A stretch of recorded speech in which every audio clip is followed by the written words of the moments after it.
welcome.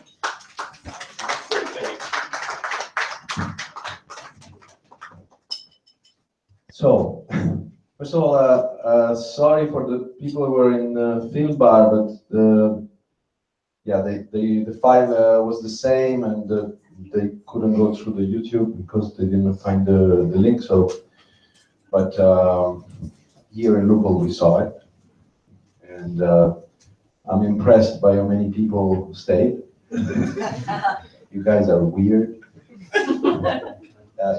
and you tell us more about why you did this. Okay.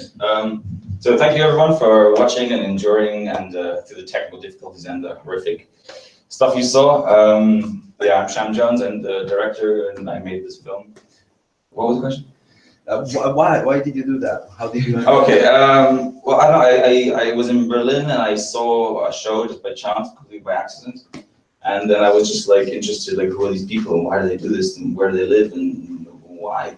And then I just found some of them and kept on contacting them and followed them, and then worked with them and filmed their shows and made the film.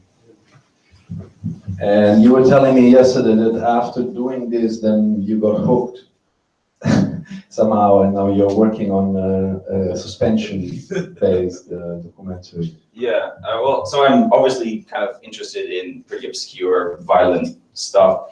So through these people, I met other people who do body suspension, where they put hooks in their bodies and hang from the ceiling and get really high off it.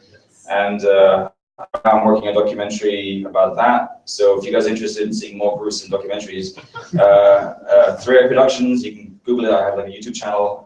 I put them up for free. And I'm also going to be putting hooks in my back and hanging from a ceiling in that film. So if you want to see that, Are you going to be naked? try if you want. So if someone wants to help him to get hooked, just reach out. What was the reaction of the people? I guess they saw the documentary after you showed it to them. What did they say? Well, a lot of them were really hard to trace down in the first place. They hate the media, they hate being in front of cameras. So like, especially Rocket actually like stalk him basically, and kind of like go to his shows and ask him like several times. And so they're not very media keen anyway, because they're performers, they do it live. But a few of them liked it, others not so much. Like some people are not responding to my messages anymore. Did they say why they didn't like it?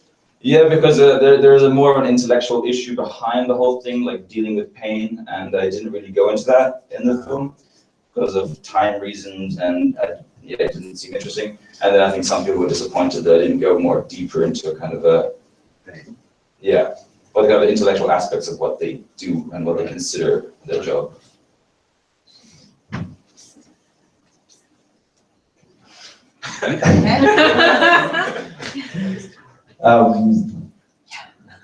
So I find it pretty peculiar topic to explore, and explore it especially like this. I mean, you kind of managed to make people feel what it is to be in a show like that and seeing it live. I don't know. I mean, my questions are all about why are you concerned with this kind of thing. I understand you have the right to not say it. You had a good childhood? I had a reasonably good childhood, yes. But since a little kid, like when I was 11, I would make little animations of like stick figures dying. So I was always kind of fascinated by kind of grotesque shit. Yeah. And why? I mean, I don't know. I find that most documentaries are very kind of political, and there has to be like a reason behind it. And I just thought, why not make a film which has no reason? It's just some weird shit that I find interesting, and hopefully other people find interesting. Yeah. No, I mean, it is liberating in many ways.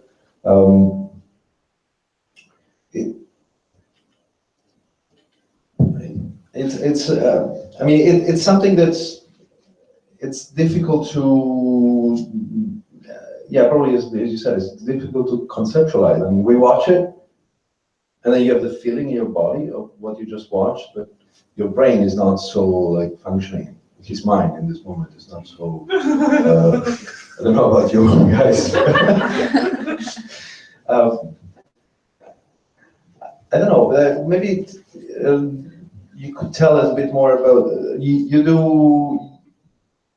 do other kind of project as well. I mean, you want to make documentary as a career, and this is your key. Like you want to go into this key, or you also no.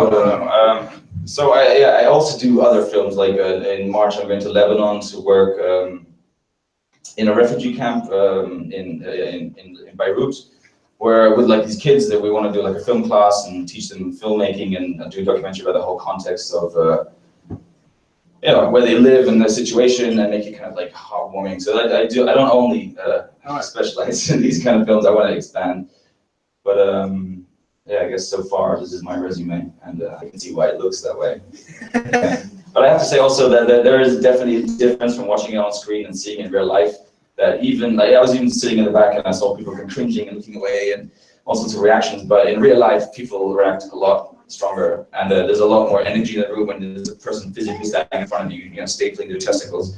It's definitely worth to see it in real life if you're interested. How many shows did you see? I went to a few. Yeah, I mean, after a while it gets boring actually because. Just putting a thing in our face again, this is hard, like it happens again and again, and then after a while I just stopped going because I've seen all of it. Yeah. Excuse me, did you follow them just in Berlin or around, like they had a tour or something around Germany? Yeah, it was only in Berlin, this film. I was planning to go with the Freaks on tour, but all sorts of problems happened, and then I just dropped the project. But yeah, this film was just in Berlin. Any other questions? Well then. The name of the company?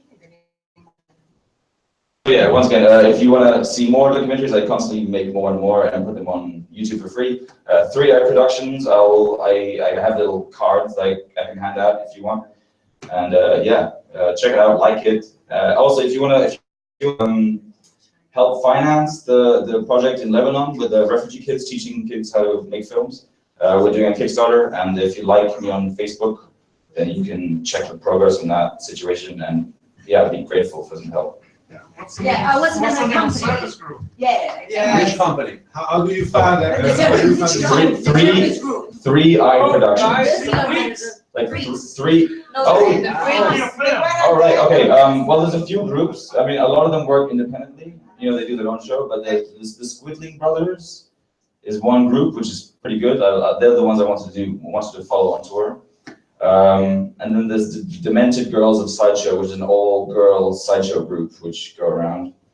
But yeah, a lot of them work independently and do shows here and there with burlesque and with like cabaret and yeah. But Squidling Brothers or Demented Girls of Sideshow are like two groups, I could say. And you can find his links on the program online as well. It's available on YouTube. If you want to make a very good friend happy, you send them the link. And thank you a lot for sharing it with us. Thank you guys for going through the technical problem without the link. Next time. Yes, thank you.